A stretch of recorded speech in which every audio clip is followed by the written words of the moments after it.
Dadi nek bumiku iki arep tok ganggu gawe, aku ora ikhlas, Dur. Aku ora ikhlas. Nek aku wis muni ora ikhlas, rawe-rawe rantas malang-malang tak putung. Ora nyawang kowe iki derajate apa? Ora nyawang kowe iki derajate pendhita. Nek mung arep gawe geger, arep gawe rusak. Ajange diadane Bagong. Wah, edian Bagong. Ora usah cerewet kowe. Iya.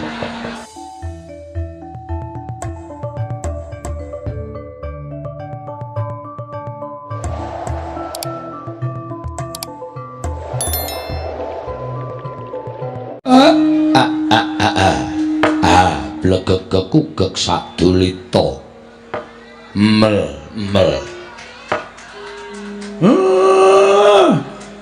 anak lanang anindita bocah mursid iso mikul dhuwur mendem jero karo wong tuwa aja mung kandhek ana ing pangucap nanging kababar ana ing pakarti nala garing padha kanthi harja sapraptamu ana ing ngarsaning wong tuwa tansah pinangan kawidadan niring sambikala sawanipun ingkang putra Punala Garing Rama kula ngaturaken sembah sumangga ing pangabekti kula kunjuk sandhep pada paduka Rama Badranaya sembahan kula tak tampa gawe gedhening atiku ora liwat pangestuku tampanana kula pundi nggo jimat paripih ndayanana ing kasantosan prayogakna nggonmu ngadhep ana ing ngarsaning wong tuwa sampun boten kirang prayogi anggen kula ngabiyantara ngersa paduka Kanjeng Rama.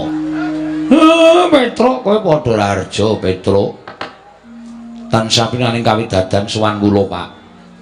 Kepareng kula ngaturaken sembah semongko ing pangabekti kula kunjuk. Iya tak tampa. Ora liwat pangestu ning wong tuwa tampanana ya Petruk. Kula pundi nggo jimat paripih dayanana ing kasantosan paring mesiripun Bapak mewahono kabagyaning gesang kula. Prayogakna nggonmu ngadhep ngarsaning wong tuwa sampun boten kirang prayogi. Bagong kowe padha slamet sowan ngarsaning Bapak tole. Anakku Bagong. Tansah pinanganing kawidadan niring sambikala kepareng kula ngaturaken sembah sumangga ing pangabekti kula kunjuk nggih Bapak. Iya tak tampa ora liwat pangestu ning Bapak tampanana. Kula pundi nggo jimat paripih dayanana ing kasantosan. Iya tole prayogakna nggonmu ngadhep ngarsaning Bapak. Sampun mboten kirang prayogi anggen kula ngabiyantara ngersanipun Bapak Semar.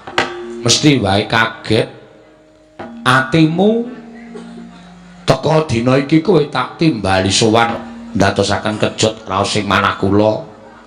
Nalika kula tampi Kintaka Wara. Kintaka menika layang, Wara menika pengumuman. Bilih Bapak nimbali dhateng suwanipun ingkang putra Punala Garing. Sareng kula teliti wonten ing Kintaka menika kala wau tabuh 9 dalu. Monggo adat saben Panakawan menika anggenipun medal menika tabuh setengah kalih. Ewadene dinten sak mangke sonten-sonten Bapak sampun nimbali ingkang putra mugi kepareng ambabarana ingkang sejati menapa ing dados wigatosipun dari Bapak kepareng nimbali sowanipun ingkang putra Punala Garing kula nedya nganglungaken jangga nilingaken karna kepareng ambabarana ingkang sejati. Allah dari nggih anggepe kaya neng kraton. Petruk kowe aja kaget tak timbali nggih Pak. Kumesar raos sing manah kula sareng kula titipun timbali Bapak badhe nampi dawuh menapa kepareng kula nganglungaken jangga nilingaken karna menawi wonten bot repotipun penggalih Bapak boten kitang sekedhik atur kula dados cecolok oboring penggalih paduka Bapak boten kitang sekedhik atur kula dados srana ngudari ruwet renteng penggalihipun Bapak Semar. Bagong kowe aja kaget tak timbali. Wah kata-katane do angel-angel iki. Ya coba kowe njajal nganggo tembung sing kaya nek piyai-piyai kraton do ngendikake. Kumejot raos sing manah kula. Pindharan salamba pinanjering alun-alun. Katemping samirana kumitir acaruk maras. Tebih saking kraos kemarasan pindha siram tirta aku. Tirtawayu Sewindu. Kepareng Bapak Amedarna menapa teng dados wigatosipun kula nedya nglumahaken asta nyadong kawelasan dhateng Bapak.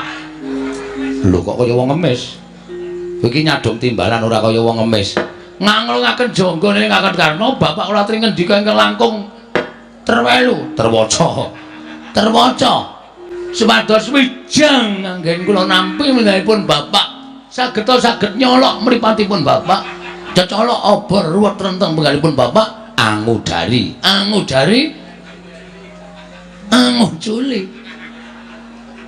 angel letro mbok wis omong biasa apa Pak maksude Bapak ora anu mboyongi anak-anake karepe piye keparang cumadong dawuh rada do maju nggone sowan aku arep ngaturake wigati tumraping aku wigati tumraping Karang Kadempel gedene wigati tumraping negara Ngamarta sing pancen kuwi dadi papane awake dhewe nggone suwita marang pepundhene awake dhewe para Pandhawa apa sing bakal ndak kandhake iki nek tanpa pambiyantumu kabeh ora bakal bisa kaleksanan kabeh ora bakal bisa lumaku tole Para Garing Petruk apa dene kowe Bagong ana ing kene aku mung karep ngelingke karo kowe kabeh urip ning Karang Kadempel kuwi sayekti ke bawah keperintah negara Ngamarta monggo kowe ngerti arep nggonmu ngerti kuwi saka gethok tularing para tangga teparo gethok tularing para warga padukuhan sing padha ngandhakake nek Semar kuwi janjane ora kok menungso ning aku kuwi dewa perkara kuwi mbok percaya ya ora apa-apa ora ya ora piye-piye merga saka rumangsaku aku kuwi pancen dudu rumangsa wujuding dewa nanging aku kuwi mung wong menungsa lumrah ya mung nalika semana pancen aku tau tate ditanting supaya urip eneng kayangan ning gandeng aku kuwi gandrung karo katentreman aku kuwi gandrung karo karukunan mula nadyan abot pakaran iki kudu tak lakoni ning wis dadi kewajibanku ya kudu tak lakoni kanthi tewajuh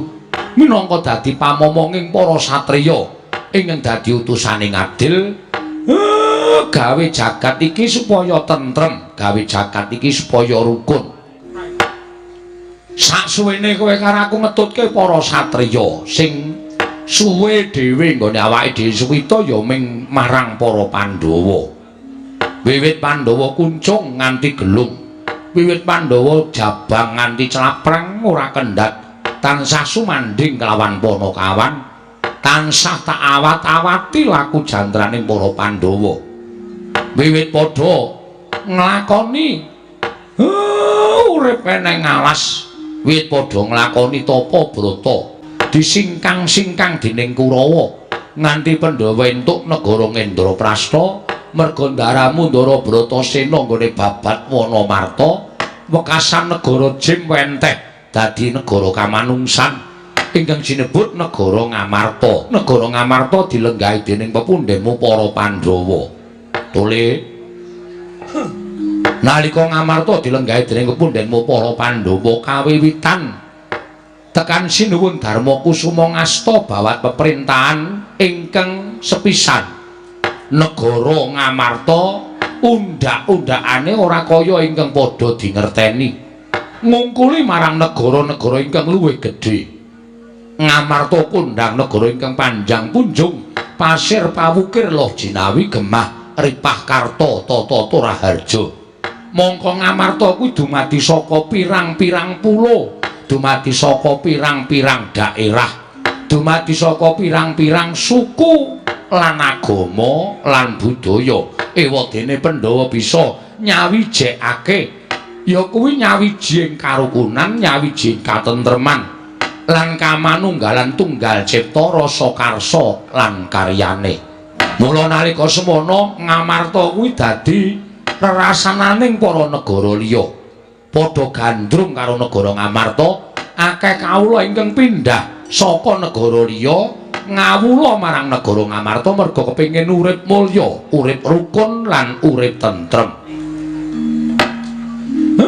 Nalika semana atiku seneng merga sing jeneng pamong kaya awake dhewe iki nek sing dimong kuwi mujudake sawijining satriya ingkang bisa gawe tentrem, ingkang bisa gawe rukun, tegese nggone momong kuwi isa kasembadan apa ingkang ginayu bisa kaleksanan. Ning kok pirang-pirang taun mburi iki kok Ngamarta kok beda karo wadat saben. Lho, Ngamarta bentenipun menapa, Pak? Ngamarta kok ora kaya biyen to? Ngamarta kok ora kaya duk nalika taun-taun kepungkur kebak katentreman, kebak karukunan, kamanunggalan. Saiki sing tak rungu ngendi-endi padha regejegan, saiki sing tak rungu ngendi-endi padha bendak sirah. Mung perkara cilik wae dadi gedhe, sedulur dadi mungsuh, sanak kadang dadi ora rukun merga perkara ingkang mung sepele, ingkang mesine iso dirembug sarana bedamen nanging nggone ngrampungi nganggo atosing balung mleting kulit. Mula kena tak upamake nek negara Ngamarta dina iki kawulane krisis moral, ilang rasa kamanungsan, sing dienggo uga malas, tegese sapa sing rasa kuwi sing menang, sing ngringkih bakal didak-idak. Mula kono kene regejegan, kono kene padha padudon, kono kene padha bentak sirah. Mongko babe mung bab sepele. Mung perkara wong sing ora ngerti kenthang ki muling lelakon disuarani sing ora nyata wekasan ambabi uta.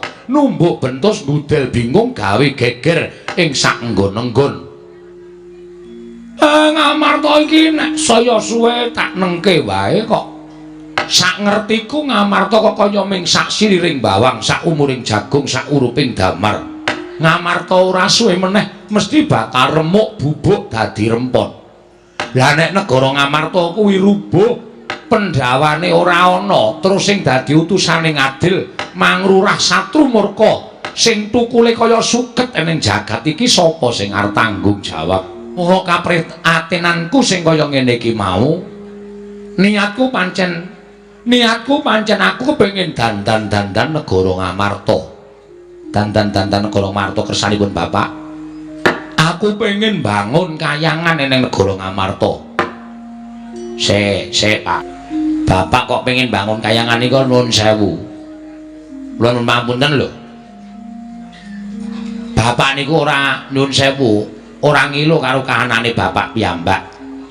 Gesangipun Bapak kali kula niku ngibarate wong ora duwe ming batur ming panakawan kok arep bangun kayangan iku terus ragate saking pundi nek ngendika menika dipenggale mengko ndak malah ngrepotke karo anak-anak ra urung bapak ming duwe gegayuhan sing kon budidaya golek srana anak-anake lah anak-anake niki sing repot sing mesti mumet mergo kudu nuruti karepane bapak nek omonge dipikir mar bapak rumar ngene Pak, kowe iki arep bangun kayangan iki nganggo pikiran ora sak penake dhewe. Kowe duwe gegayuhan, engko sing bingung anak-anak.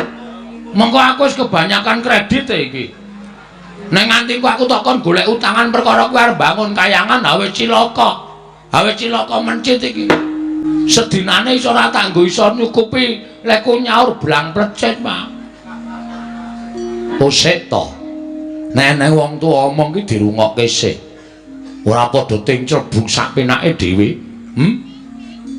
Sing tak karepe mbangun kayangan iki ora papan sing magrung-magrung dumadi saka jamrut mas mutiara hergeni kuwi ora. Ning kuwi ming salokaning tembung. Nolo gareng, Petruk Bagong sing jeneng kayangan iki kebak kanikmatan, kebak karukunan, kebak katentreman. Ning kayangan ki ora ana rasa diya diniya. Ning kayangan kuwi ora ana rasa memungsuhan anane mung matsinamatan daya dinayan tunggal cipta rasa karsa lan karyane yen abot padha dipikul yen entheng padha dicangking mula tembungku iki mau ming tembung sanepa niatku mung kepengin bangun kayangan kuwi supaya kawula negara Ngamarta kuwi uripe pindhane ning kayangan. Ora kok aku bangun papan sing magrong-magrong terus kowe do takon goleke silian dhuwit ki. Weh, bocah kok pikirane cethek men. Sing tak karepke ki kaya sing tak kandhake, bangun morale para kawula, bangun atine para kawula supaya duwe jati diri. Aja gampang diblusukke dening wong kang kurang tanggung jawab. Wong ki yen duwe jati diri ora gampang diobat-abadake marang kahanan, ora gampang rubuh-rubuh gedang. Ning wong sing ora kedunungan jati diri, nek kancane ngalor melu ngalor, nek kancane ngidul melu ngidul, nek takoni perkarane apa plenggang-plenggung ora dong, kuwi jenenge wong rubuh-rubuh gedang, ora duweni jati diri. Lah, oke-oke, wong Ngamarta ki saiki kaya ngene iki. Neng kono ana gegeran, ana kabar sing ora nyata. Ayo, do rono, do gawe kisruh, do gawe rame. Ning nek ditakoni perkarane apa, sing tok belani sapa? Ora dong drungap-drungop, ming mergo nampa dit 50 tekane 100.000. Oke wong sing kurang tanggung jawab negara Ngamarta nyebar kabar sing ora nyata supaya Ngamarta rusak, supaya Ngamarta geger. Lah sing digunakake ya wong-wong kawula sing ora ngerteni jati diri. Mula tak kandhani yo, pamulangan ki wigati. Wong ki nek duwe ngelmu, mestine ora gampang diblusukake dening wong liya.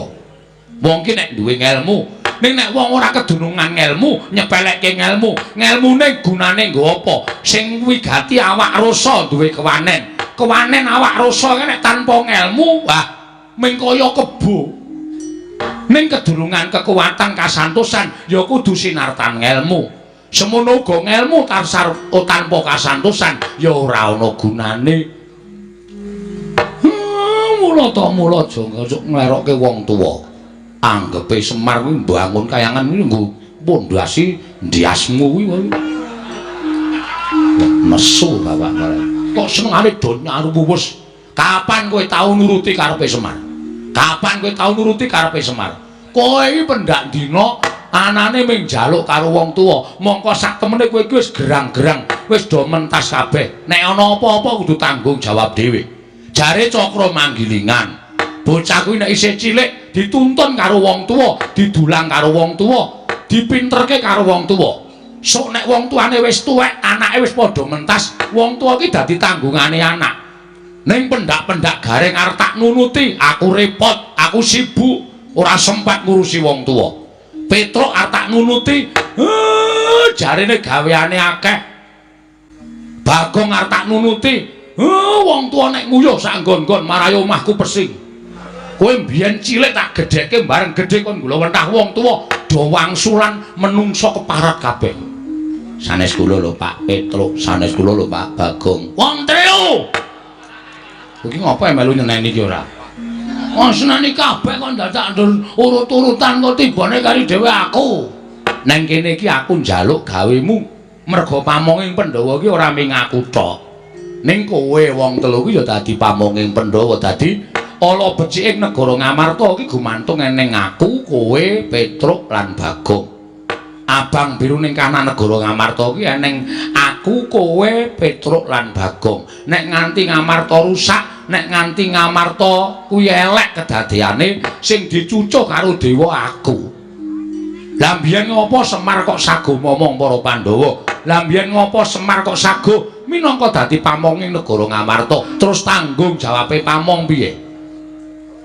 Nggih, Pak. Lah terus kula kedah kados pundi, Pak? Kula mbantu menapa? Kula nderek kersanipun Bapak kula aturi paring dawuh gandeng sedyanipun Bapak menika luhur lan sae.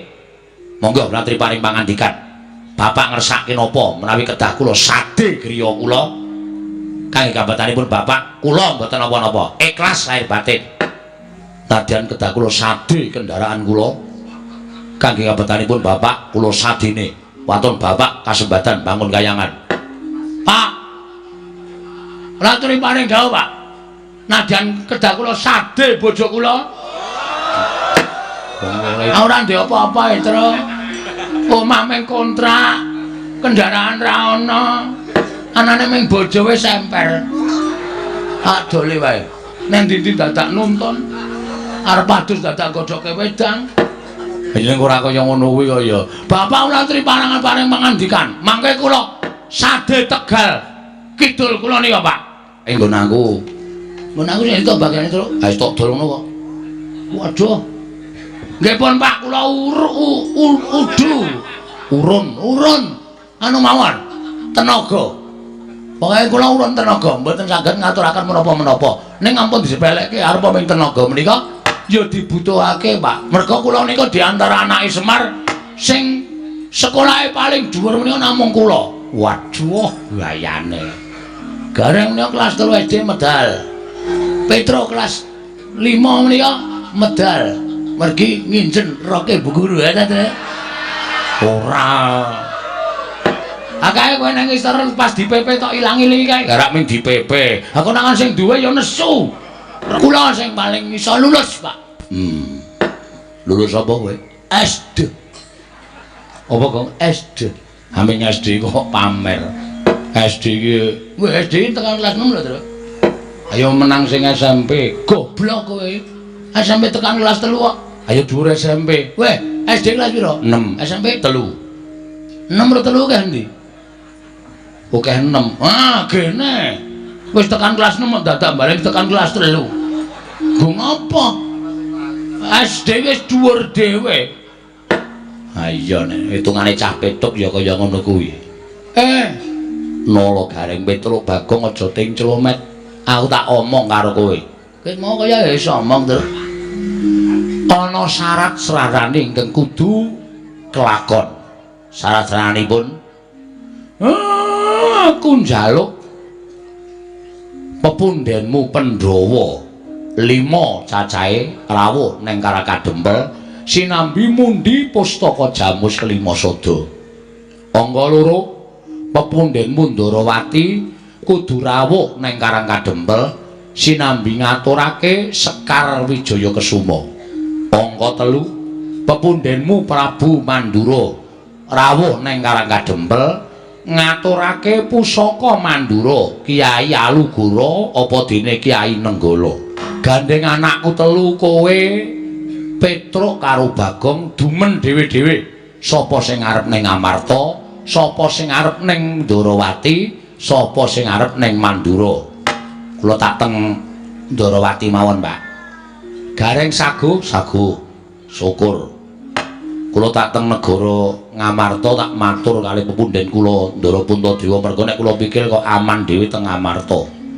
Nek kula li matur alus tur ngerti karepe Bapak Sinuwun Puntadewa tertu rawuh teng Karakadempel. Sing nang Mandura sapa? Kula tak teng Ngamarta mawon, Pak. Ngamarta kuwi aku. Gareng Ndarawati. Waduh, aku bahaya dhewe iki. Wah, wis cilaka iki, Tru. Arep sago mesti nesu. Prabu Baladewa iki galak banget. Sinuwun kula nyuwun ngampil Nenggara. Kepiye? Glondang Nenggara wae. Jelas mutar aku iki. Aku tak ning Ndarawati kowe ning Mandura ora iso. Ndarawati kok. Terus. Mo, aku tak ning Ngamarta wae kowe ning Mandura. Wah, wis ameng-ameng nyawa. Bagong anggapmu apa bapakmu nyilih Nenggala? Bapakmu ki wong kere, mung ponokawan kok nyilih Nenggala. Ngaten nggih sinuwun cerewet dulang Nenggala wae nyus. Wes, wani mati anakku cilik-cilik. Ayo men titipke panti asuhan. Tak pacul cengelmu lho, Tru. Mbokne isih kok titipke panti asuhan ora? Ayo mbok menawa wis kowe engko mati ning Mandura. Nek wis saguh dilakoni. Mengkari aku ngenteni kesaguhamu, mangkatmu besok kapan. Saya cepet nggonmu budal, saya apik, saya kelakon penjangkane Semar. Nggone kepengin dandani negara Ngamarta sarana bangun kayangan ana ing negara Ngamarta. Ndara Gareng Petruk, apa dene kowe Bagong? Jagone ora padha tarung. Prenjake ora ning sing muni lah kok. Eneng dayoh pirang-pirang. Mongko ndak sawang lancur-lancur Pandhawa. Lala Gareng iki momongane awake dhewe kok padha rawuh mrene. Anggere nyawang putra Pandhawa ki rasane ning ati ki ayem umure kaya tambah 10 taun ya, Tru. Gagah kabeh. bagus-bagus kabeh. Monggo ya atine apik kabeh tur dadi daya. Wah, jan aku nek kon ngomong piye kowe niki rasane ora dibayar kowe gelem ya, Gong. Ya ora ana ya tetep dibayar. Nyawang Ndara Wisanggeni atine seneng, Nyawang Ndara Antasena rasane ya marem, Nyawang Ndara Gatotkaca luwe-luwe. Oh, Nyawang Ndara Antarja, Ndara Abimanyu nang Rismuni lenggah, mari kelu ngono kae baguse ora jamak-jamak. Ayo do tiru aku. Waduh. Terutama Abimanyu. Aku ora ngerti, biyen ndek jaman lahir sapa sing ngethok pusere? Sapa? Ndara Werkudara. Lah ya hubungane karo kowe sing gendong pertama kali aku. Weh, ya to. Heeh. Jaman semono kae, mulane ya meh mirip aku. Sing mirip ya apane? Ambegane. Ambegane ya beda, mungkin ambegan nek turu kaya tong setan kok. Turu kok tok cak. Ayo jenenge wong iso mangan jengake sawernaing swara ora iso nek ra ana aku. Ha iya. Nganti aku nek turu jejer kowe iki bingung lho. Iki apa iki? Sur bare bret. Culing. Mosok nganggo culing-culing bae. Kandhani kok. Ha iso tak rekamke ye. Ha iya. Ngono. Do meneng sik. Malah ngrembug wong ngorok. Ndara Wisanggeni wilujeng Den. Kakek Semar slamet aku kakek. Aku ngaturke bekti katur ya kakek. Nggih kula tampi dawa sami-sami Ndara Antasena wilujeng Den. Ya kek slamet aku. Aku ngaturke bektiku katur ya kek. Kula tampi Ndara Gatotkaca wilujeng. Ya Siwa Badrana ya slamet aku. Aku ngaturke bektiku katur Siwa Semar. Kula tampi Ndara Antarja wilujeng. Ya Siwa Semar. Slamet aku ngaturke bektiku katur Siwa Nayantaka. Nggih, Ndara Abimanyu wilujeng. Ya Siwa Nayantaka slamet aku. Aku ngaturke sembahku katur Siwa Semar. Mbok ampun aneh-aneh. Lha niki ming batur kok disembah. Niku malah mengke kula ndak kuwalat. Ning kula tampa dawah sami-sami dipun sekecaken anggenipun sami lenggah. Ndara Wisanggeni bekti kula kunjung nggih Den. Nala garing tak tampa. Tiba padha-padha nala garing. Nggih, Ndara Antasena bekti kula ya ring tak tampa. Matamu ora mari-mari. Bar dialeme matak-matake wong tuwa. Niki mboten iso mari ya kira kaya ngriki.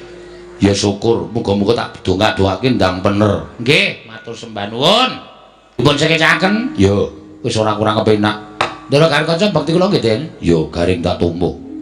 Ndara Antarja bekti kula ya garing tak tampa. Ndara Abimanyu bekti kula nggih, Den. Ya nala garing tak tampa. Ndara Wisanggeni bekti kula ya Petruk tak tampa. Ndara Antasena bekti kula nggih, Den. Ya terus tak tampa. Ndara Abimanyu ya Petruk tak tampa. Ayo Gong. Ndara Wisanggeni, Ndara Antasena, Ndara Gatotkaca, Ndara Antarja, Ndara Abimanyu bekti kula kencok. Kowe kok njur kabeh disaruk wae. Kesuwen e. Ming bageke kok suwene ora jamak-jamak. Wong edan Bagong ya tak tampa tibos padha-padha. Wong kentir Bagong ya tak tampa tibos padha-padha. Wong bagus Bagong tak tampa. Nah, kae ngisor dhewe kae nyenengke kae. Wis dibekteni suarane do ora penak. Lho, suaraku ora penak piye Bagong? Ambo ya ora usah nganggo edan. Ora nganggo pekok. Waras e kula iki. Ning saurarane kowe iki wis dicap karo para kawula. Dicap. Disestempel. Terus kula niku gaweane teng kelurahan lho. Gaweanmu apa? Netempeli. Layang-layang niku lho. Lah iya, disestempel nek kula niku mboten edan. Ndara Antasena ya ora penak omongane. Ya njaluk ngapura, Gong. Ya ming kowe iki pancen yo rada ndugal kewarisan kaya aku. Waduh, rungu ra, Truk? Ha iya, ya ming aku bagus kowe elek. Atos meneh. Romansaku ora penak to iki. Wonten wigaten napa Ndara rawuh mriki? Aku ora butuh karo kowe, butuh karo bapakmu. Angge monggo kula ming anu kok. Ming nakoni kok. Napa, Den? Kakek, wonten dawuh setemene nggonku ngirit marang para putra mau sayekti njumbahke lawan impenku kek. Sampeyan ngimpi napa? Aku ngimpi. Mongko wektune kuwi puspa tajem utawa kadara dasih ketitik. Sawise nggonku rampung nggone nglakoni nendra wis gagat bangun rahina. Ateges simpen kuwi bakal kasunyatan. Ora nyono-nyono kakek Semar kuwi kaya mangku Sang Hyang Candra. Soroting Sang Hyang Rembulan nalika semono nganti tekan pasuryaning kakek Semar dadi mencara mawa cahya sapa ing caketan tumuli entuk soroting saka kakekne Semar kaya entuk daya kekuatan ingkang linuwih. Tumuli aku matur marang Kakangku Antasena, Kakang Garwata lan Kakang Antarja putrine Kakang Abimanyu ndak kanthi sowan mrene. Yen pancen kakekne Semar kuwi bakal duwe sedya, duwe gegayuhan, marata aku kandhanana, aku paling ana dawuh. Merga kanthi cara mengkono aku bakal sak biyantu marang kakekne Semar. Bot ripoting kakekne Semar aku bakal bantu marang panjenenganing kakekno Yantaka. Piye iki? Bloko wae, Pak. Pun, bapak niku sedyane bapak sing mangendikae kali kula diblakake ndara-ndara niki. Sinten ngertos ndara-ndara niku kersa mbiyantu bloko mawon, Pak. Kula niki men prihatin karo kahanan negara Ngamarta. Sampeyan mbok menawa ya prisa. Wong sampeyan iku dadi nom-nomaning negara Ngamarta. Ngamarta niki sakniki akeh wong sing padha regejegan. Ngamarta katone wis ora tentrem, morale kawula Ngamarta wis rusak. Ilang tabeting rasa kamanungsan wekasan nek nganti rusaking para kawula mriku mangke ngembet dhateng negari Ngamarta tan wurunga Ngamarta badhe rubuh. Nek Ngamarta rubuh kula sing didukani dening para dewa sebab kula menika minangka dados pamong. Mula kula kepengin bangun kayangan. Lho, bangun kayangan piye? Bangun kayangan mboten bangun wujuding papan ingkang magrong-magrong kados kayiwangan mboten. Ning bangun morale para kawula mujudake negara ingkang adil makmur warata tias bagya mulya mujudake praja ingkang ayem tentrem tunggal rasa cipta lan karsa sarta karyane sami-sami pitados dhateng pernataning hukum negara Ngamarta mekasan gesanging para kawula sami majinamatan daya dinayan tetunggalan manunggal sayuk rukun hangangkat derajating praja Ngamarta den jagat Dewa Bathara ya jagat Mahitungkara. Yen to pancen kaya mengkono gegayuhane kakekne Semar kuwi becik ya ngono to Kakang Antasena. Heeh. Lah terus kersane kakekne Semar kula wau matur kali anak-anak kula. Syarate Pandhawa mundi pustaka Jamus Limasada kedah rawuh mriki sinuwun Ndarawati minangka dadi pujangganing Pandhawa. Mundi Sekar Wijaya Kusuma kedah rawuh mriki sinuwun Mandura kudu rawuh mrene merga tumrap kula nadyan sinuwun Mandura menika arang-arang sowan dhateng negari Ngamarta ning batose keng woing Mandura menika muhung doyong dhateng para Pandhawa. Anak kula gareng kula dawuh supaya mboyong sinuwun Ndarawati, Petruk pun sagum mboyong para Pandhawa, Bagong pun sagum mboyong sinuwun Mandura. Ning merga saka anak kula niki nek duwe kesaguhan ming saguh teng ngarep perkara kelakon lan orane niku durung karuan mengke. Mula gandeng sampeyan rawuh mriki nek upama lho sampeyan niku kula suwuni tulung pripun? Ora coba kula tak nyuwun pangandikanipun ndara-ndara kula lancur-lancur Pandhawa. Yen pancen tenagaku digunakake dening kakekne Semar aku ora bakal wegah. Aku mengko karo Kakang Antasena bakal sowan Kanjeng Ndarawati nyuwun ngampil Sekar Wijaya Kusuma sinartan mboyong Kanjeng Ndarawati. Sampeyan kalih Ndara Antasena iya kek. Nek mengke sinuwun Ndarawati mboten purun kuwi ana purba wasisaku sing baku kowe kelakon kerawan nata Ndarawati apa dene kelakon mboyong Sekar Wijaya Kusuma. Nggih matur nuwun. Aku ingkang bakal sowan menyang negara Mandura. Monggo aku matur bakal mboyong senjata negara lan alugara sartane Kanjeng Prabu tak aturi rawuh ning Karang Kadempel. Ora usah kuwatir yen ana muga-mugane Kanjeng Mandura aku ingkang tanggung jawab. Matur nuwun. Siwa Semar. Nadyan aku bakal budal menawa negara Ngamarta matur Kanjeng Puntadewa. Mboyong marang para Pandhawa sinartanmu di pustaka Jamus Limasada. Aku karo adhiku Abimanyu ingkang bakal sowan ana ing negara Ngamarta. Matur nuwun, matur nuwun. Wis kowe do nang omah wae. Kowe tak ganti gaweanmu. Iki engko arep ana duwe gawe gedhe. Nala Gareng kowe mlathoki kayu. Petruk kowe ngangsu. Bagong kowe nguruk jeglongan kidul ngomah 10 meter kae duruk kabeh. Semari kaya komunis. Kejem kowe. Ngono aku sampe nade aku kok gaweane abot wis to tindakno. Nggih pangestaken dawuh. Matur nuwun Den, dene sampeyan pun kersa mbantu kalih kula. Banjur pangkatku besok apa? Kakek Nayantaka. Kula nderek karo sampeyan. Sakniki ya apik, sesuk golek wanci sing prayoga ya apik. Mergo nggenku lajeng bangun kayangan iki ora kesusu kok, Den. Ngenteni wektu dina ingkang prayoga, Ndara. Kaget tau. Tak kira sapa lah. Iki kok ora pangling. Penemban Durna sing rawuh eneng Karang Kadempel. Nala Gareng. Lah kok iki ting jerdul piyayi-piyayi. Waduh. Iki kok malah Penemban Durna ya sowan mrene, Truk. Lah kok malah aneh to iki. Iki Penemban Durna kok sowan mrene, Gong. Wis kok klebon penyakit. Penyakit apa? Wis penyakit werna-werna nek kuwi pokoke. Kok iso ngono? Wah. Ketekan putra-putra Pendhawa mau rasane ki anyep anyes kaya nganggo AC. Bareng ketekan piyai siji kok sumuke pol ya, Tru. Panas suasanane, panas. Ayo ati iki nggawa suasana. Nek sing rawuh ki atine ayem, atine becik, atine tentrem kuwi suasana iki dadi adem. Nek sing rawuh ki wong brangasan, wong tumindake elek ki terus dadi sumuk. Ning ya di rungokke sik wigatine Begawan Durna ki apa? Tak rungokke anggere macem-macem ajar nang kene. Iki pendhita lho, Gong. Ora urusan. Ora urusan pendhita, ora urusan apa-apa. Ngisruh Karang Kadempel ajar nang kene. Bagong meneng dhisik. Siap.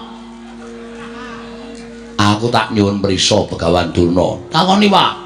Nek apik sediane diluluske. Nek kira-kira arep gawe kisruh, arep gawe rame, arep nyebar hoax. Kuwi hoax iki kabar tidak benar, itu hoax. Penemban wilujeng. Ya Semar. Selamat tekaku ning Sambikala. Arep aku tekan ning papan kene ana swara sing ora kepenak. Ning ora tak anggap ya Ben. Penemune wong kuwi dhewe-dhewe tumrap Begawan Durna. Ana sing penemune wong Durna kuwi apik, Durna kuwi becik, kuwi ya akeh. Ning ana sing duwe penemu Durna kuwi ala, kuwi ya monggo. Kula nyuwun pangapunten anak kula. Ora apa-apa. Wilujeng rawuhipun slamet tekaku. Penemban bekti kula kunjuk. Nala Gareng tak tampa pangestuku tampanana. Nggih. Bekti kula kunjuk Penemban. Petruk tak tampa pangestuku tampanana ya, Petruk? Nggih. Ana kok. Wis krungu Dek. Sing ora nampa ya jajal tata kramane. Penemban kula ngaturaken bekti kula kunjuk. Penemban Durna bekti kula kunjuk. Agong wonten dawuh. Kowe tak takoni kowe wangsulan ya? Nggih. Kowe kene ora sudon karo aku ngapa to? Kowe kene ora ndek pancok lelek, bareng kok bawa elek karo aku. Kowe iki ngapa? Aku tekan ndi wis tak loke sing elek. Aku tekan ndi wis tak anggap penyakit kuwi. Janjane aku ki apa to? Tak takon karo kowe. Lha sampean niku sebagian apa? Sampeyan niku teng pendhita to? Pendhita kok tau nek penyakit? Ha apa ora? Ora ya wis. Rasa digawe sepaneng. Mosok pendhita kok penyakit? Ya, Tru. Kula ya mung sak omong-omong kula kok. Ning suaramu ki nyocok ning ati. Ha endo, aja nganti kecocok. Bekti kula kunjuk, nek wonten lepate nyuwun pangapunten. Tak tampa pangestuku tampanana. Tak tampa sakarmu ora sakarmu. Ora penak. Ya wis ora tak tampa. Mangke kiriku men totoli pitik. Pangestu kok totoli pitik ora. Iki ngene ya Semar. Nggih, pripun? Aku prapta ning Karang Kadempel. Sayekti diutus dening anak Prabu Duryudana. Sampeyan diutusi nuwun ngestina. Wigatosipun Tatya Wruhanamu Semar.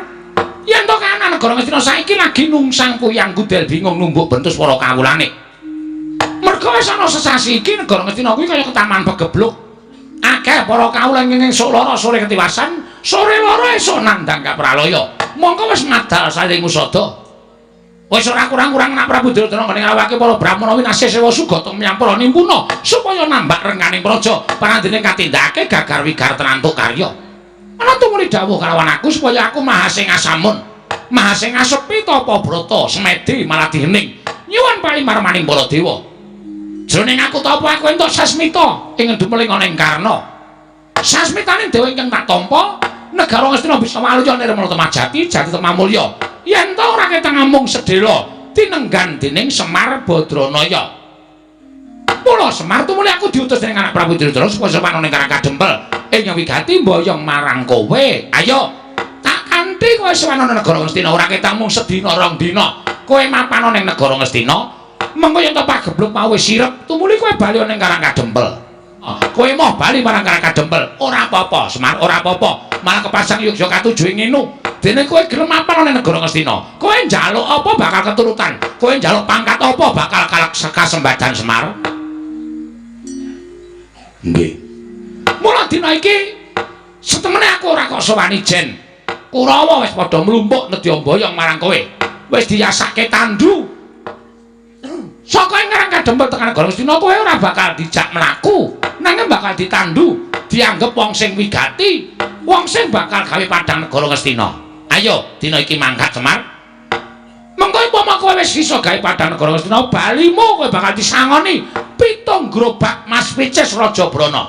Kuwi nek nggo mbangun omah kowe iso tingkat 400. Kowe tekan Karang Kadempel tumuli lemah kiwa tengene tok tuku kabeh, tok deki pendopo. Ora kok kaya omahmu saiki iki aku kok ngenes banget to Semar. Saplae kowe melu para Pandhawa iki kok rumangsaku Pandhawa ora gatekke karo uripmu coba. Ya bener omahmu pendopo. Ning kok payone kok ana gendeng, ana seng, ana plastik. Iki pendopo model apa aku tak takon karo kowe. Mongko nalika semono aku sowan mrene iki udakara wis 5 taun kepungkur. Lincakmu ya ora ganti-ganti. Lincak kok campur karo telek pitik. Lah kok uripmu ora mingsra babar blas. Mbok ya golek kamuktening lair to Semar. Golek derajat, golek pangkat, golek brana picis, golek bondo donya dienggo nyukupi marang uripmu ning alam padang. Nek kowe gelem sowan negara Ngastina, iki bakal malik grembyang amung diutung 3 kedheping paningal. Kowe sowan negara Ngastina 2 dina 3 dina, bali dikanteni 7 gerobak Mas Picis Raja Brana, mutiara inten jamrut hergeni. Kabeh bakal dipasrahke marang kowe. Tekan Karang Kadempel tok dudah sak karung wae, mongko saben sak gerobak isine 40 karung. Kuwi 7 karung. Ayo pikirin, apa kowe ora blereng? Kowe buka sak karung wae iso to nggo tuku lemah 4.000 hektar. Wis, tok deki omah 350 meter. Yasa stadion bal-balan. Kowe tuku tumpakan kereta kencana tinarik jiaran cacah 8 ya kelakon. Kowe ora mung nganggo jarik sing karo 8 kaya ngono kuwi. Ah, kathokmu trene ngireng. Lek tuku nang nggon wayangan to kuwi. Ketara mereke ora terkenal. Sarungmu ya mung sarung luwuk kaya ngono. Kowe suweng ya mung suweng lombok abang ora ganti-ganti. Kowe sesuk nek wis saka negara Ngastina nganggo suweng sing gedene sak kurungan jago, dumadi saka inten ya iso nganti kewer-kewer kupingmu. Kowe nganggo sarung prada emas ya kelakon. Untukmu sing siji kuwi ditretes inten. Dadi nek guyu mak klop-klop ngono. Apa ora glelek? Ora mung kowe sing sugih, nala gareng Petruk Bagong gawekno omah kabeh. Ora kelong bandamu tak kandhani. Nek isih kurang nyuwuna marang anak Prabu Duryudana, mesti maringi karo kowe, ora bakal wegah. Wong urip ki mboten anu lho Pak. Mboten napa jenenge iki ngawula bondo donya. Arep kokean bondo donya nek atine ra tentrem, nek cara aku mbok wis Pak urip ngenten iki malah kepenak. Ya, Gong. Ya ora anakku ya penak sugih. Maksude piye to kuwi? Gelem omar. Lho. Ana aku njaluk 2 karung. Tanggone nutup utangku, terus tanggo yasa omah. Ora apa-apa mung sedhelae kok. Kowe tekan negara Ngastina kok diobongi menyan. Terus kok nek negara Ngastina wis padang mulai nggawa 7 gerobak. Wah, gleleng, Man. Wis yasa pendopo. Karo yasa sarean sisan nggo kowe. Kuwi ra kurang ajar to. Bapakne kaya, "Engko nek wong melarat terus dadi sugih ki nyok kaget lho, Tru." Semar mbuka sak karung biak isine Mas Inten terus nyekeli dadane. Mati. Terus karunge ditumpang 3. 7 karung, ada. Gareng sekarung, kowe sekarung, aku 5 karung. Wah, kowe iki senengane kok arep-arep menang terus ora. Kowe manut ta ya Semar? Wis, kowe mangkat to dina iki. Nek wadene iki kowe ora gelem mangkat, kowe ora gelem sebudal ana ing negara Ngastina. Aku diparingi Purbawasesa. Diparingi Purbawasesa dening anak Prabu Duryudana. Dadi aku ning dutu duta kongkonan ning duta ngrampungi karya. Kowe kudu kelakon sowan negara Ngastina. Tinimbangane kawula Ngastina entek mergo ketaman pagebluk. Aku bali para praja Ngastina ora gandeng karo tanganmu, ora iso nyowanke karo kowe. Wanter ngendikane anak Prabu Duryudana. Begawan Dura bakal dicopot kelenggane. Yen perlu bakal dikethok gurune dening anak Prabu Duryudana. Mula sowanmu iki mau nyelametke uripku ya Semar. Kejaba nyelametke uripku, kowe manut karo aku. Ewadene kowe ora manut karo Begawan Dura. Tak kanthi ning Ngastina kowe ora gelem, tinimbangane aku mengko mati dipejahi dening anak Prabu Duryudana. Oh, kawula penting tak rudha paripeksa. Nganggo cara kepiye wae kowe kudu tekan negara Ngastina. Bangga, najan kowe mlayu tekan ngendi paman. Kowe bakal tak oyak, tak kanthi menyang negara Ngastina. Yen kowe ora gelem, sing tak katutke dosamu, kawula sakarang kadempel. Tak bumi angus dina iki Semar. Tenang, Mar. Iki ana kata-katane Durna sing marai atiku merkitik. Merkitik piye? Durna mau arep meksa karo kowe ning negara Ngastina ora masalah. Kowe pribadi urusanmu wong loro. Ora ana sambung rapete karo anak-anak. Ora ana sambung rapete karo kawula Karang Kadempel. Ning barang Durna ngucap, nek Semar ora gelem diboyo ning negara Ngastina, kawula Karang Kadempel arep di bumi angus. Iki nang kene iki sing marai muntap aku kowe. Nglirike kok krungu ya, Mir. Kowe iki nek omong sok kebablasen ora. Iki sing marai aku ora seneng, iki sing marai aku ora trima. Nek masalah kok diembet-embet karo kawula Sakarang Kadempel. Aku tak takon, kawula salahe apa? Kawula ora ngerti kenthang ki muling lelakon pojok plereting kanan. Kok arep di bumi angus karo Begawan Durna. Ora sadar dhek nek dhek iki omong ning ngarepe ketua pemuda Karang Kadempel. Sopo kok ketua pemudane? Aku. Nemban. Ngapa, Bagong? Kowe kok maju ning ngarep aku? Aku kan ngurus omonganmu. Ngurus perkara omongan sing kepiye?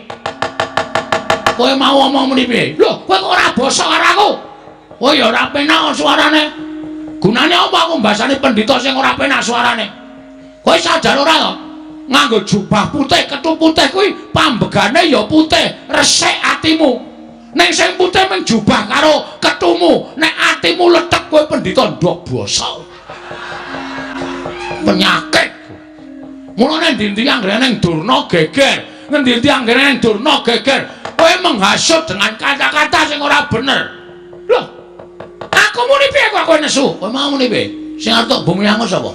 Karang Kadempel. Karang Kadempel ki masyarakate akeh. Masyarakate Karang Kadempel ki pirang-pirang. Berarti kowe mateni wong pirang-pirang. Kowe mateni wong pirang-pirang. Kowe jagal menungso kowe, Dur. Hah? Kowe udu pendhita kowe. Kowe pembunuh kowe. Kowe ora wangon kowe nganggo sandangan pendhita. Nek mboyong Semar, aja nyangkut-nyangkut karo masyarakat Karang Kadempel. Aku nesu ngene iki ora mbelani bapak. Ning sing tak belani Karang Kadempel. Iki bumi wutah getihku. Iki bumi kelahiranku. Bumi yang kaya dengan adat budaya yang ada di Nusantara. Iki ngapae Bagong iki ngapae caitan ora? Dadi nek bumiku iki arep tok ganggu gawe, aku ora ikhlas, Dur. Aku ora ikhlas. Nek aku wis muni ora ikhlas, rawe-rawe rantas malang-malang tak putung.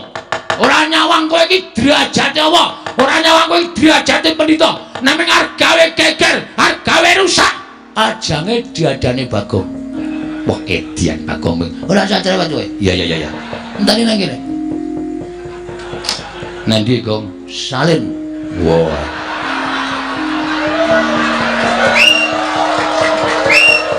Nek wis aku nganggo kathok training sabukan tampar kawat putih ngene iki pakaian tak nggo ngajar wong ta. Mulane aku nyandang kayane ora wedi sapa-sapa, Dur. Ngejak pirang dina kowe. Arep kowe nggo soto Kurawa. Aku ora wedi. Aku ket wingi wis nesak soto mbakku. Perkara karo boyong karo Semar boyongen. Nek rasa ngrasani karo wong Karangadempel. Nek Semar ora gelem tak boyong ning Karangadempel. Utawa tak boyong ning Negara Ngastina. Oh, kawula Karangadempel kene tak bumi angos tenan Bagong. Iki sing dadi masalah. Ngrampungke ora ning kene. Ayo, golek papan sing jembar. Golek papan sing jembar. Bagong ki wong kulino gelut. Kandhane, Kowe ngerti ra? Terminal Deksoi gentone iki. Aku wis ora manggon ning kono mergo aku wis tutuk lekku edan cara mbiyen. Dadi nek arep golek masalah karo aku ketangga ora wedul. Lho, nek ngono kok wani karo Durna? Genawe susul klambi kok ora wani piye? Wis nganggo training kaya ngene kok. Ki nek nggo nendang ora bakal suwek. Hah? Wong wis suwek ket wingi kok. Wah, iso mlebu tangan. Mula aku nek kukur-kukur kok penake ora jamak-jamak. Mula ana bedhekan bakso apa sing paling enak? Ya kuwi bakso dikukur esuk-esuk. Tak printeng dasmu lho Gong kowe iki omongane ra. Ayo, nek ndi pampane neter katitet. Loh, Bagong pepalange Bakalan Durna. Ora mingkar ayo metu coba. Ayo tak totke Bakalan. Bocah kok kandan-kandanane angel. Bocah kok semene. Nah dedelke BH. Aja omong karo Bagong. Bagong nek omong cangkeme elek ora. Wong iki gawe masalah ngerti ra? Gawe masalah ngerti ora? Ngerti.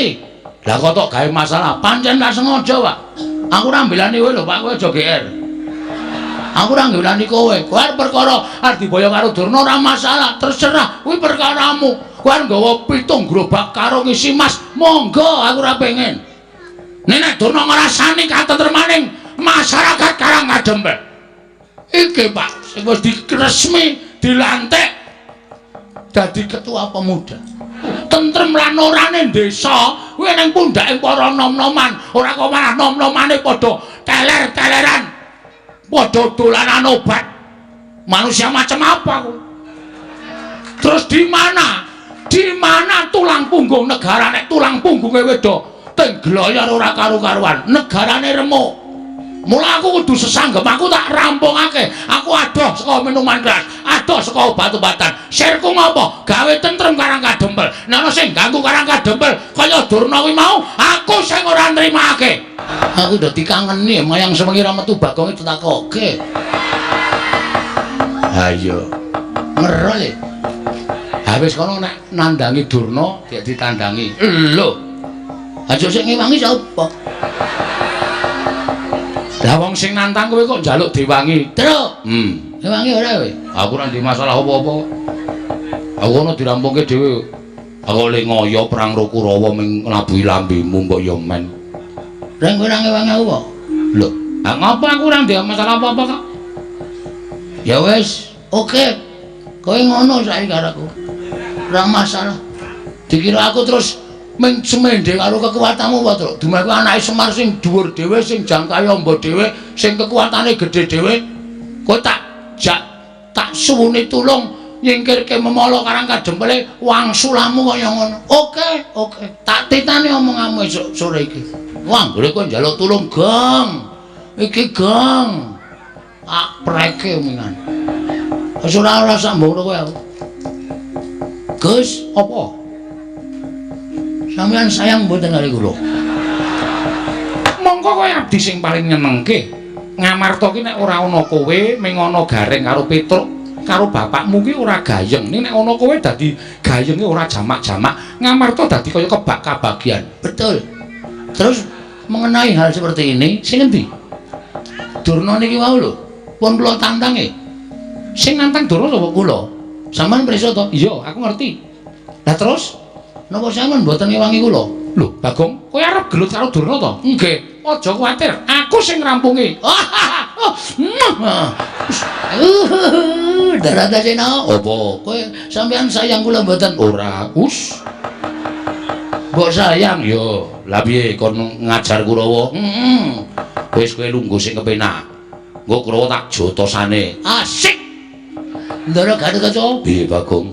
Kula dipotoli sirahe. Yo, aja kuwatir potolane. Wong sik drat-dratan langsung dicabut ae. Yo. Ben rusak ora iso didandani. Yo. Ndara Antarja, apa Bagong? Kula disemburi kabeh. Yo, semburane. Nek Durna mangkanu maju perang krubut wong pirang-pirang. Yo, aja kuwatir. Ndara Abimanyu, apa Bagong? Sampeyan tahu to pas ngelak nika kula goleke unjukan mlayu aduh banget nganti kula gembrobyos. Iya. Pas teng-tengah malas kelingan to? Iya. Pas pados wahyu cakrane ngrang. Iya. Dados pendhita. Iya. Kelingan mboten? Kelingan. Berarti lelabuhan kula gedhe tumrap sampeyan. Ora bakal tak lalekake.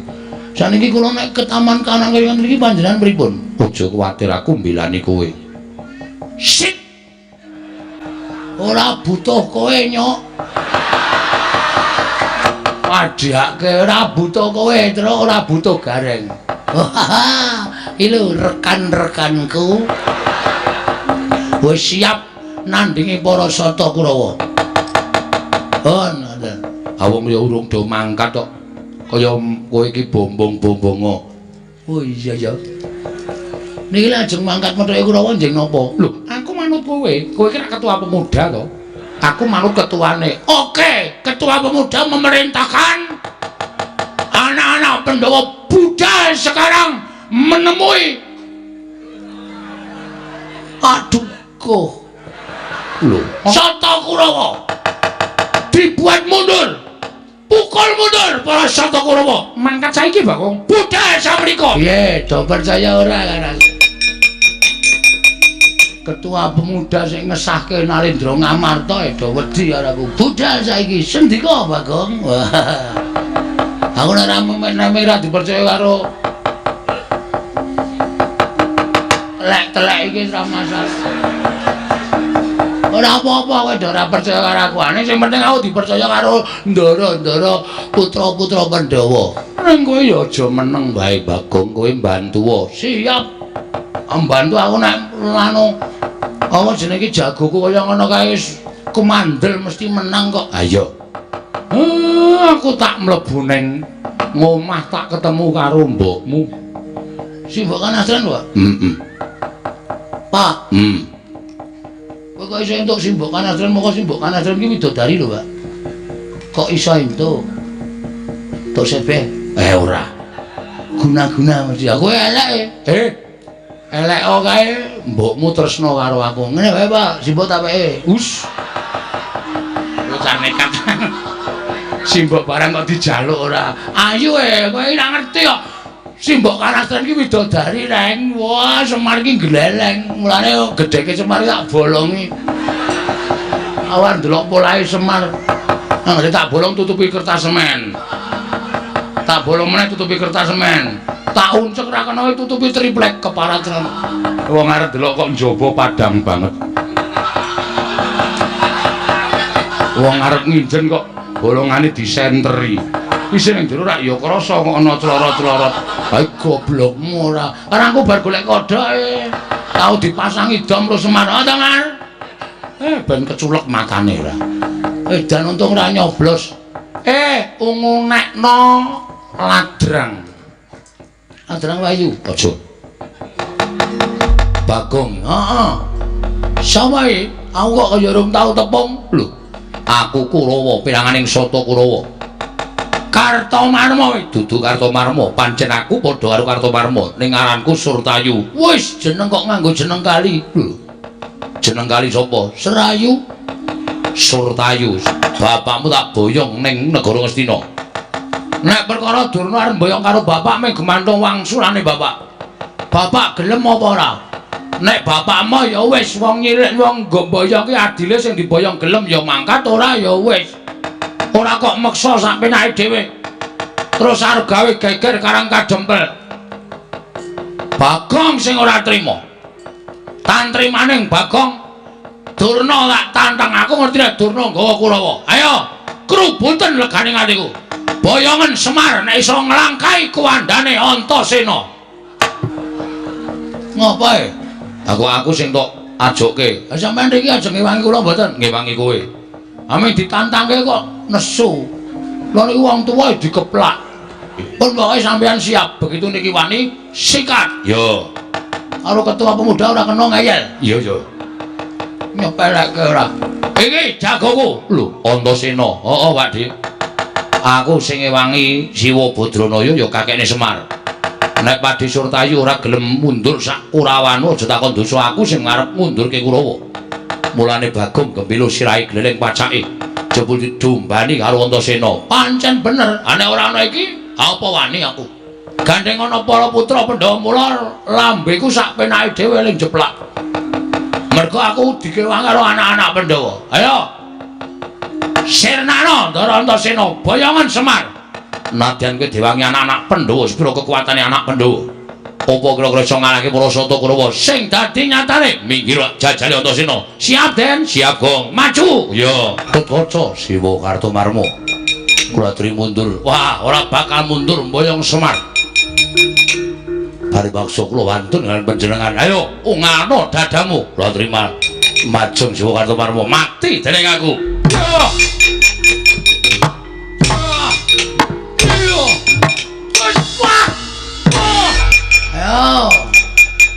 Aku kok ketoke wirang nek ora maju kok sing maju kok mung anak-anak Pandhawa tok.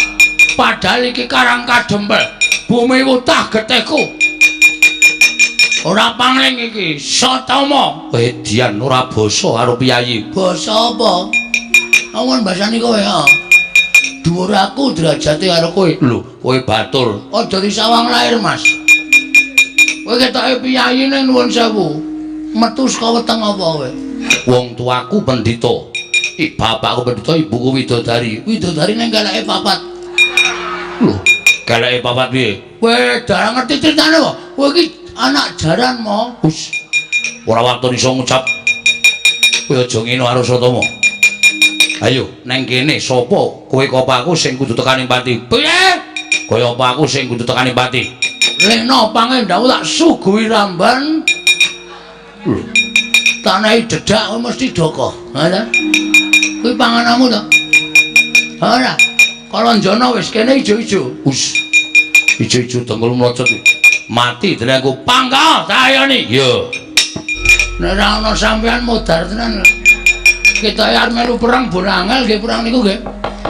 Lah kok kita kaya mencolot-mencolot. Perang kula niku mung guru senam e. Dadi sane mung mencolot-mencolot nek kon ngantem ora iso blas.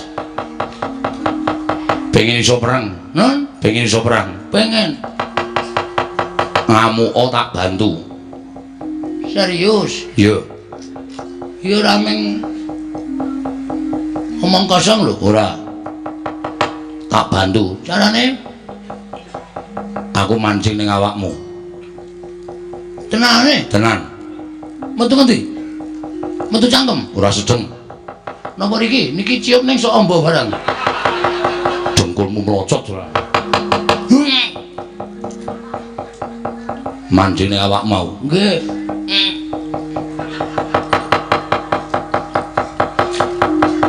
Wis. Wis. Lho. Gus? Sampeyan teng pundi? Ning awakmu. Serius? Tenan. Kowe ora iso lara, ora iso mati. Kowe kenggonan aku iso ambles bumi.